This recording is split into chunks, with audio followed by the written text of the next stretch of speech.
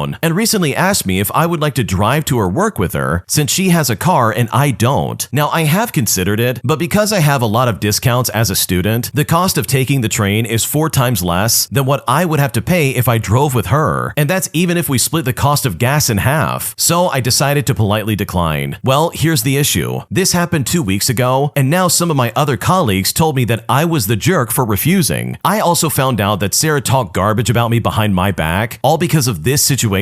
They said that because I refused, she has to pay full price for gas, and she's also young and needs the money. Additionally, as I said, I work from 7 to 3, but my other coworkers work from 8 to 4. If I agreed to drive with Sarah, our boss agreed to let her have work from 7 to 3 as well, which is something that Sarah would prefer. Apparently, I should have taken this into consideration, even though she didn't mention this at all. But honestly, even if she told me about it, I still wouldn't change my mind. I then got accused of making her work different hours on purpose and for being heartless for making another young woman like me throw away any kind of money. And I think that's so ridiculous. I'm 21 years old and I'm trying to save money for rent. I want to move out of my parents' house next year, and I also pay for my university, so I try to save every penny. Sarah is still trying to convince me to agree, but as for now, I still said no. I feel like Sarah should take the train as well, even though she's not a student and won't get a discount, but even still, it's cheaper than buying gas, because that's what she needs to do if she wants to save money. I'm sure our boss would still let her work from 7 to 3 then, but at the same time, I understand that for Sarah, driving is much more comfortable than taking the train, and she lives further away from the train station than I do. So truly, am I the jerk for not being more accommodating for Sarah? Because right now, I really don't know what to do. Oh man, that is so annoying because somehow this is your fault. Like, just because Sarah wants to drive to work doesn't mean that you have to go with her just to split the cost. Because you said it yourself, you would be spending more money just to make this happen for her, as opposed to like saving money by going on the train. This really is not your problem, and I just don't blame you for being like, no, I don't want to be a part of this. Also, if I was in your shoes, I would ignore anybody saying that, yeah, you're the jerk for not being more accommodating. It's like, what are you talking about? I don't have to do anything. Just because she has a crappy deal and she's not getting her way doesn't mean that you're not responsible for that. In fact, any of the friends who are like, wow, you need to be more considerate, they can either step up and help Sarah out, or they can get off your back and get a dose of reality, because the way you're being treated right now is really unfair, because quite literally, none of this is your fault. Am I overreacting for banning my sister and her kids from my house after her kids destroy some precious family heirlooms that I can never get back? Because right now I am still incredibly pissed off, and at this point I don't know what to do. Here's what happened. Okay, so my half-sister came over to my house to visit today, and she brought her 4-year-old twins as well. Well, her, my brother-in-law, and I were having drinks and watching TV while my nephews were messing around in my basement. At some point while I was talking to my brother-in-law, my sister brought my nephews upstairs and let them into my library. I inherited a set of beautiful leather-bound classics from my grandparents, and I've been adding to that collection for years. Well, at some point, I heard a loud crash and I rushed over to my library. It's there that I found out that my bookshelves toppled over and a massive grape juice stain was all over my carpet and the bottom shelf of the adjacent bookshelf, ruining some of my absolute favorites. Now, luckily, neither of them were hurt by the falling shelf, but man, I honestly have never been angrier. I explicitly told my sister to keep them out of my library when she visited a few months ago. I told my sister she needs to compensate me for all of this, and surprisingly, she actually refused. Now, I will admit I was very short with her, and I said essentially if she didn't pay me there on the spot, her and her kids are banned from my house. Well, she just let out a scoff and they ended up leaving. My dad has been trying to reconcile us for the past few hours, but I am absolutely not having it. The carpet is ruined as well, and it will cost more to replace than the books, but those books belong to my grandparents and they are irreplaceable. I'm honestly just so sad, and right now I seriously don't know what to do. Okay, first and foremost, I don't think you're overreacting, because your sister should have been watching her kids. First and foremost, you made it very clear that no, you can't come into my library, and honestly, I don't blame you for a second. Why are kids in there in the first place? There's obviously a lot of expensive stuff in there, not to mention the fact that you have priceless items, stuff that you can't find a replacement for probably all over the place. So the fact that your sister's like, oh, I'm not paying you back for any of it. And she's refusing to take responsibility for what she did. That, in my opinion, is so toxic. It really does suck, and it shows that she really doesn't care about your personal belongings. So no, you're not overreacting, because honestly, if I was in your shoes and my nephews had just destroyed something precious to me, I would absolutely ban my family from the house as well, especially if they're unwilling to pay me back for what they destroyed. My terrible manager demands that I don't do any job outside of my job description. But despite the fact that I've taken on so many extra duties at work, simply out of necessity, I decided to maliciously comply, resulting in my department falling apart at the seams. And I've honestly never felt better about getting back at my manager, as that guy absolutely had it coming. Here's what happened. Okay, so I worked in the accounting department at a small business. My boss, who we will call Gary for the sake of the story, was seriously so great, and he gave us a lot of autonomy to get everything done. Now, this was a small business, and over the years, as is pretty common in small businesses, I picked up a number of duties that weren't strictly in my job description, but they were still very important. We also had a number of processes that were not well documented, but we were understaffed and not able to make any real changes. Things were pretty good overall though, and our work flowed well and everyone was happy. Well, not everyone, that is. Gary's boss, who we will call Carl, recently had taken over as president of the company, and he wanted to slash the cost. Gary was one of the highest paid employees, and Carl tried to get him to take a pay cut or just cut his hours. When Gary refused, Carl fired him and shortly replaced him with someone we will call Matt, who was much less experienced and much less qualified. Around this time, I used my leverage with Carl to get a solid raise. I knew Carl would be looking to replace me soon, just like he did Gary, but I was too essential to lose without Gary there either. I figured I had about 6 months, which lined up with right about when I was planning to move out of state anyways. So, knowing that when I did leave, my coworkers would be stuck picking up the slack of my job, specifically all the extra stuff that I picked up that was not documented at all, I started writing a detailed manual for my own job when I had time here and there. I didn't really care for Matt or Carl, but I figured it would save my coworkers a lot of stress. Now, Matt was a poor accountant and a worse manager. He was an awful micromanager with no concept of the bigger picture. Pretty quickly, he noticed that I was spending all this time doing all these other duties that were not in my job description. He told me I was only to work on projects that he assigned to me directly. Well, I tried to point out all the things that would not get done if I didn't do that, but he was having none of it and told me not to worry about it as it wasn't my job. So that's when I decided to maliciously comply, causing problems that I'm sure this guy absolutely couldn't expect. So I agreed wholeheartedly and I said, sure thing, boss. I stopped doing anything except what he told me to do. And wouldn't you guess it, the department started falling apart. Customer emails were unanswered, software stopped working with no one to support it, files weren't being organized, etc. I normally took care of these things and 100 other things, but Matt was pretty clear that I'm not to do any of it. I also stopped working on my manual. After a few months of this, but way sooner than I expected, I was laid off by Carl and Matt for budgetary reasons. Now, of course, they listed my job on Indeed that same day for a laughably low salary. I was given no warning and just sat down for a meeting with the two of them and then walked out the door. Matt didn't allow me to take anything from my desk, access anything on my computer, or say my goodbyes to my coworkers. He was also very clear that I was not to retain any company documents or information. So just like that, I left. And I heard from coworkers still there that over the next few weeks, things took an even worse nosedive. They were not able to fill my job, and nobody could cover most of my actual job duties or even any of my extra duties. By this point, vendors weren't being paid and payroll wasn't going out on time, and it was then that I got the call. Matt found the file I had left in a conspicuous spot on the network drive, labeled as job manual and process. This file was encrypted, and I'm sure you can guess what was in it, because this was the draft of my job duties and everything I was responsible for that I literally worked on during my downtime. Now, why was it encrypted? Well, it had a bunch of confidential data and passwords in it. During this conversation on the phone, my boss asked me what the password was, but I said to him, I'm sorry boss, I don't know. I didn't retain it after leaving, but you know what? It's in my files. Now, in reality, since it wasn't finished, the manual wasn't going to really help them out of all the company's problems, but I had padded it with a lot of images, so I imagine the file size was pretty attractive, and the password was indeed in my files. I mean, if Matt even cared to look, he would find an unlabeled sticky note with a nondescript string of letters and numbers in a random folder in one of my 24 filing cabinets. As an epilogue to this story, about 3 months after I talked to Matt, Carl ended up firing him after discovering what a disaster the department had become. My coworkers both left around the same time for better opportunities opportunities, and still, even after 18 months, Carl has yet to find anyone to fill these jobs. So the entire accounting department is staffed by contractors and consultants, who I am sure are costing the company a fortune. And I even hear the board is looking for a change in company presidents, because the way they let this all fall apart, in my opinion, is completely their own fault. Oh man, I love it when stories like this happen, because this situation absolutely could have been avoided. If they simply let the people who knew what they were doing run things the way that they should, then all of this could have been smooth sailing and things could have gotten done in a timely fashion. So good for you for maliciously complying and literally allowing that place to fall apart, because it sounds like management did not know what they were doing, and in my opinion, they got exactly what they deserved. If you like Am I the Jerk, you're probably going to love Am I the Genius. Check it out, link down below in the description. Also, go to AmITheJerk.com/submit if you would like to submit your own stories. Am I the jerk for making my cousin's pregnant girlfriend sleep on the couch over Thanksgiving after my mom tried to volunteer me to give up my bed? Because right now my mom is guilt-tripping me and claiming I'm a bad guest, and at this point I don't know what to do. Here's what happened. Okay, so my aunt hosted Thanksgiving this year at her fairly large house. She was really eager this year to have my mother's family join this year, including me and my sister, her husband, and her kids, because they haven't seen each other in a while. She was insistent that we all stay at her house so that we could spend more time with each other. Now, before I agreed to go, I confirmed with her that I would be able to sleep in a bed in a room with a door that closes. I'm okay with sharing a bed or a room, but I need an actual bed or a room. I am the only one of my siblings or my cousins who is single or childless and child-free. So because of this, historically, I have been regulated to the living room couch or the floor during holidays. It has always sucked. I am overweight, so I wake up with back pain. I mean, I've had air mattresses deflate on me overnight, all due to a hole that I didn't know about. I can't fall asleep until the younger adult family members finish hanging out at about 1 in the morning, and then I get woken up at 6 in the morning by someone making coffee. People keep on moving my luggage, and I get only a couple hours of bad sleep, and I always wake up in pain. I have pledged to myself that if I wasn't able to get a real bed in an actual room, then I would just get a hotel room. Thanksgiving week arrives, and I'm pleasantly surprised that I was assigned a room, and I got a queen bed all to myself. All of the adults had beds they shared with their significant other, and it was a great first night. But the day before Thanksgiving, my cousin arrives with his girlfriend who is 6 months pregnant as a surprise. He had originally told my aunt he wasn't going to be able to make it because of work, but apparently he just wanted to surprise her. But now there isn't enough beds for everybody. My mother said that I could give up my bed to the couple and sleep on the air mattress in the den, but my aunt insisted I stay in my room. My cousin ended up on the couch and his girlfriend on an air mattress. Well, my mother is now lecturing me about being a bad guest. She thinks I should have insisted that my cousin and his girlfriend take the bed, especially because she is pregnant. So am I the jerk for not giving up the bed? Because right now I really don't know what to do. No, you're not the jerk at all. This is so stupid. Your mom is literally trying to volunteer you, an adult woman, to sleep on the couch in exchange for people that weren't even planning on being there. That is so unfair, it's not even funny. And it's like, wait a second, if they're so eager to have them sleep on some kind of bed, then why doesn't your mom give up her bed and say, okay, you can sleep on this. I'll sleep on the couch or the air mattress. It is so hypocritical for her to be like, wow, you're a bad guest, while she herself doesn't want to volunteer and make that happen. So no, you're not the jerk in this situation, and I'm really glad that your aunt stood up for you, especially while your mother tried to throw you right under the bus. Am I the jerk for shouting at my husband when he came into the room during a timed test that I was taking? Because even though I explained to him that I don't want to be bothered during this time slot, he still decided to come in and ignore my request. And at this point, I seriously don't know if I'm the jerk or not, as he is still incredibly mad at me. Here's what happened. So about 3 months ago, I was laid off from my job in the tech industry. It was unexpected and a big hit for me mentally, as I enjoy working and feeling like I'm good at my job and contributing. I've been working through a resulting identity crisis with my therapist, but I absolutely hate being at home and not having a routine. So I've also been applying far and wide. I've had a couple of interviews, but none have led to an offer just yet. Last week, I was invited to complete a timed written test for a company that I would love to work for. They informed me in advance that the timed test would last an hour and told me the date and time when they would send it to me. I'm someone who gets extremely nervous during interviews and these types of things, and so I spent a lot of time preparing, but I also told my husband that I will need to not be disturbed during the test at all. I asked him to please not walk into the room during the duration of the test at all, and to please not bother me in any way, because I know how stressed I get and how I need maximum focus. And to that end, he reassured me that he understood understood. Fast forward to the test yesterday, and I was taking it in our second bedroom with the door closed. With about 15 minutes to go, the nerves and stress started to set in, and I was a little frantic trying to finish the task and leave myself time to proofread. Well, that's when my husband walked into the room saying, "Sorry, just ignore me, ignore me." Well, right away I said, "Please get out." And he said to me, "Oh, just ignore me, I need to grab something really quickly." He then started digging through the drawer of the desk that I was sitting at. That's when I lost my temper and I yelled out, "I can't ignore you. I need you to not be standing over me right here. Just please get out." He then left and made a point to slam the door. Afterwards, I came out to apologize to him and explained that I was really stressed out and that I'd asked him repeatedly, "Please stay out of the second bedroom for 1 hour." He then said that he doesn't understand why it's such a big deal and that I massively overreacted by snapping and hurting his feelings. Well, it's been over 24 hours and he is still mad at me. So seriously, am I the jerk in this situation? What should I do? No, I don't think you're the jerk at all. That was so unacceptable from him. You told him so many times, "Listen, for 1 hour, I need you not to be in this room. You can't distract me. You can't do anything to get in the way. Please just stay out." So the fact that he came in anyways and said, "Oh, sorry, just ignore me. I'm just gonna get something real quick." Like, that is so unacceptable, and I don't blame you for getting pissed off. So no, you're not the jerk, because the way your husband acted, in my opinion, is completely unacceptable. Today, I messed up by knocking on my girlfriend's door while she was incredibly busy with work, because as a result, I'm pretty sure I destroyed my relationship. Here's what happened. Okay, so my girlfriend lives in my apartment complex, and I met her one day in September while I was out walking my dog. We ended up going on a date that same night and pretty much instantly hit it off, and we started hanging out with each other almost every day. We would spend whole days together on weekends, and we did so many fun things together. I really enjoyed her company, and I started falling hard for her. Well, my girlfriend warned me in November that from mid-month to December 15th, she would be unavailable. Now, I thought that meant that I wouldn't be able to see her that often, but I didn't know that it meant communication from her would almost become non-existent. She stopped texting me the usual messages of "I miss you" or just saying "Goodnight, handsome." It started going longer between text messaging, and after a week of this, I talked with her and asked if she was okay and if we were okay. She explained that we were okay, but she was just incredibly busy, and all she really has capacity for is work and sleep, and maybe stopping to eat if she's lucky. But she apologized for making me feel anxious and said that she would try. Well, time went on, and it got to be 2 weeks since we had spent any time together. I had gotten to see her a few times for maybe 5 minutes in passing, but then my texts and calls started getting unanswered. She had told me the last time that we were able to speak on the phone that if I ended up getting off early enough on the following Saturday, that I could come over for a bit and we could hang out. Well, I called her that night and it rang to voicemail. I walked my dog when I got home, and when I walked by her apartment, I saw that all of her lights were off. So when I got home, I texted that it looked like she had passed out and that I hope she got some good sleep. Well, I didn't hear back from her for 3 full days. It didn't look to me like her car ever moved out of her driveway. I never saw her lights on passing by her house, and I started getting worried about her because I know she struggles with certain health issues. She is super stressed out and she hates her job, so it seems like she suffers from symptoms of depression. So I texted her just saying I wanted to check in on her and that it makes me feel worried when I don't hear back for this long from her. But still, I didn't hear anything that day. By the following day, I was extremely worried about her. I couldn't think about anything else. I reached out to her best friend and I asked her when was the last time that she had heard from her, and she told me it was the prior week. Now, I expressed my worry and said that I wanted to give her space, but that I was getting worried and I was thinking about going to check on her. Her friend told me that 4 days is plenty of space and that I should just go ahead and see what's going on. I went home on my lunch break and I walked right over to her house. My anxiety was in my throat, but it was still dark in her house from what I could see. Her blinds were all closed, but when I knocked on the front door, I got no answer. I rang the doorbell and still got no answer. I knocked again even harder and I rang the doorbell one more time, but still got no answer from inside. I then knocked hard enough that I felt like she would be able to hear it from the bedroom, but still no answer. I had my phone out with her text message up and I started seeing the typing bubble. She messaged me and said, "I'm on with a client, please stop knocking." Only she added the F word in the middle of that sentence. Well, I immediately left. I sent a text message saying sorry, I was just really worried about her, and after I thought more about it, I added a little later on that I realized I went overboard with the knocking and that I really was sorry. It went another full day and I still didn't hear back from her. I talked to my father, who said it doesn't seem like she is communicating or treating you very well. I told him I just wanted to talk to her and that I had half a mind to go knock on her door now at night and just talk to her and let let her know what is going on in my mind, but I was worried about looking crazy or ruining things further. He then asked me how much things would change from how things had been going, because at least if I did this, I could talk with her and I would have some kind of answer. So I wrote a text telling her that I was going to stop by in 5 minutes to chat for just a little bit and that it was really important that we talked. So I went over and I rang the doorbell, but still there was no answer. So I went home and I wrote a text message telling her how much I liked her and how this whole situation was making me feel, how I was feeling like I was being ignored and being treated less than, how I needed some kind of communication, how a single text every once in a while would go such a long way. I told her this wasn't a "you need to call me tonight or it's over" kind of thing, but I said that I needed to hear from her. I woke up the following morning to see that she had sent me a long text message at around 4 in the morning, telling me how busy she has been, which I absolutely knew, how she has barely had capacity to even get to her desk, and that she's been working 14-hour days, and that she is just crashing when she's done. She was also telling me that she had already explained to me that she would be unavailable, and she said coming to her door while she was working and banging on the door was incredibly uncalled for. She said her car had clearly been moved, and that me doing that while I knew she would be unavailable and while she was working during work hours is a hard line for her. Well, I didn't know that unavailable meant zero contact or even being able to see her at all, but regardless, in one fell swoop, I ended my relationship with someone I cared deeply about, and it all comes down to the fact that I couldn't get a grip on my anxiety and just be patient. Okay, I gotta be honest, I think you're being way too hard on yourself. Your girlfriend's acting like a weirdo and there is no excuse for this behavior. You mean to tell me that her being unavailable means that she can't send you a simple text message of some kind? I mean, come on, that is ridiculous. There's no excuse for that behavior. I don't care how busy she was. Because I've worked 14+ hour days before. Sure, they're busy, but it doesn't take that much to send a text message or at least respond to somebody, especially if I wanted to respond to that person. So for her to be like, "Wow, I told you I wouldn't be available," it's like, what are you talking about? This isn't you being unavailable. This is you literally dropping off the face of the earth and ghosting your boyfriend. Like, what is her problem? Are you kidding me right now? You mean you can't take 5 minutes, not even 5 minutes, to talk to your boyfriend at the end of the day? Like, if I hated my job and I was stressed out, talking to my significant other absolutely would calm me down. That would make me feel way better and probably help me sleep better. So the fact that she's like, "Wow, this is a hard line for me," that is so crazy to me, because you know what's a hard line for literally everybody else in the world? Basic communication. Crazy, right? It's almost like you have to talk to people and explain what's going on in your life, instead of, oh, I don't know, ghosting everybody and being like, "Wow, I can't believe you showed up." Because the original poster's right. For all intents and purposes, something terrible could have happened. No one's heard from you for like literally a week. You're not responding to anybody, all under the guise that you're working 14-hour days. And I'm not sure what job you're working, but unless you're pulling in a ton of money from overtime hours, or you're some kind of like high-level CEO that needs to be available all the time, then there's truly no reason for her not to take any time to talk to you. Because if she really wanted to talk to you, she absolutely would have. So no, I don't think you did anything wrong in this story. You were being a responsible boyfriend, and you were trying to reach out to somebody that you cared about. And the fact that she did not reciprocate, in my opinion, is not your fault in the slightest. Am I the jerk for not getting my coworker's coffee, who was originally my friend, but has slowly drifted out of my friend group and is now only a coworker? Here's what happened. So I started this job a month after my coworker, and we became very good acquaintances. Over the next 6 months, I thought we were becoming friends. We were hanging out, we were having lunch, we were walking to our cars together, and we were interacting on social media. But I noticed he only texted during work hours and never initiated contact outside of work. So I dialed back and I kept it professional. When I started full-time school with in-person classes, they all stopped inviting me to hang out as much. Now, to be honest, at first it hurt, but I realized I was busy and couldn't expect them to always include me. I figured this was just a work friendship and I just let it go. After that, they really didn't reach out. And then he got a promotion, moved departments, and became a lot busier. So we barely talk now, just brief surface-level interactions. And I understand that this happens, but it is important for the context. Now here's where the main issue comes into play. When I first started, he had a Friday coffee tradition with another coworker. He invited me and the three of us started going weekly. This continued for months until we drifted apart. Well, around then, he skipped coffee because he was sick and then he was too busy. We picked it up for him a couple of times and he paid us back, so it wasn't that big of a deal. But after his promotion, he stopped coming altogether, and it felt weird to keep asking if he wanted coffee since we weren't close anymore. Well, 1 week after several weeks of him saying no, I assumed that he didn't want any, and so I just didn't even bother asking. He then texted later on, stating how upset he was that we didn't check with him. Now, I felt bad at first, but then I thought about how he had stopped inviting me to things. How was it fair for him to feel slighted when he had done the same thing? If the roles were reversed, I would never expect someone to get my coffee. I would text them my order ahead of time, ask if it was okay, and then I would pay up front. But he didn't do any of that. We would have to ask, wait for his response, although it would be sometimes delayed, buy it for him, and then wait for the money. And this last time, he didn't even pay me back. But truly, it's not about money, but instead, it's about feeling like DoorDash. I wouldn't mind doing it if it meant connection or having a good conversation, but lately, he just says thank you, takes the coffee, and then gets back to work. I get that he's busy, but if you're too busy to connect, why expect others to go out of their way for you? Maybe I'm being dramatic, but it feels like I'm being used. More than that, I'm sad that I lost a potential friend. These work relationships mean a lot to me, especially as a neurodivergent person, since they're often my main source of connection during the day. I don't want things to be awkward, but I also don't want to feel like a personal delivery service. He can get defensive when confronted, so I worry that this will blow up. So am I the jerk in this situation? What should I do? Okay, honestly, I don't think you're the jerk because I think this guy absolutely was using you. He saw you as an easy way to get coffee and nothing more. So the fact that he's trying to get upset that you didn't ask him after he's basically cut you out of his life, in my opinion, is really weird and completely unnecessary. When you subscribe, make sure to hit the bell to turn on notifications. To finish listening to all the stories, check out the playlist at the top of the description. And if you like Am I the Jerk, make sure to subscribe to Am I the Genius. Everything will be linked down below in the description.